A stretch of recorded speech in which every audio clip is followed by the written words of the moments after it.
Being vigilant on a management company revolves around one very critical tool, and that's the monthly management report. That management report becomes the key information transfer tool so that the board is able to keep track of what the managing agent is doing. I think that the management report is a very, very key element in the deterrence of fraud. The things that you must see in a management report are the employee list, every employee who's being paid by the Homeowners Association and how much that person is being paid and what their job is. Payroll is important because very often what happens is payroll is shown as one lump number.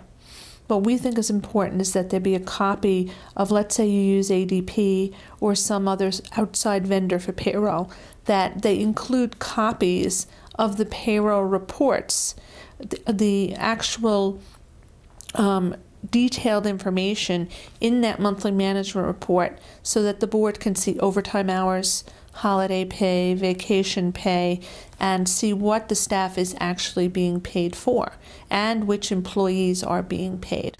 You must see the monthly bank statement. Okay? You must see a copy of every check issued from that bank statement every month and the invoice in payment of which the check is issued. If the association has an investment account, you must see the monthly statement of the investment account. We do sometimes have to actually do the bank reconciliations in order to be able to get to the annual audit.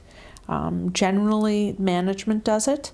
The problem we do find is that you have to look at those bank recs carefully because sometimes what happens is management is carrying a lot of unreconciled items, or they're carrying items that they have not made the adjustments for on the management report, or there are deposits in transit or old outstanding checks.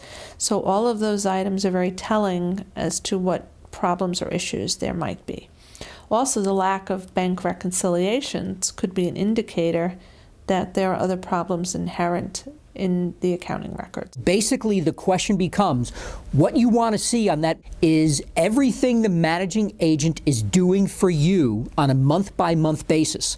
But you must see copies of the original documents, not what the managing agent is telling you the original documents say. They need to look at that monthly management report. Don't just look at it as a pile of paper that should be put into another pile. Someone needs to read it, someone needs to look at it, and it doesn't necessarily have to be an accountant or someone with a financial background. I mean, even if you ask your building's accountant to spend an hour with whoever's going to be designated the treasurer to go over with you what the key elements are and what you should be looking for on a monthly basis. Use your resources, use your professionals. Just don't assume that because you pay a management company that everything's just being taken care of. You just, you need to be on top of things. So if you've had a wonderful relationship with a managing agent for years, but not received a detailed management report, your best course of action, your necessary course of action, is to begin to require that management report now.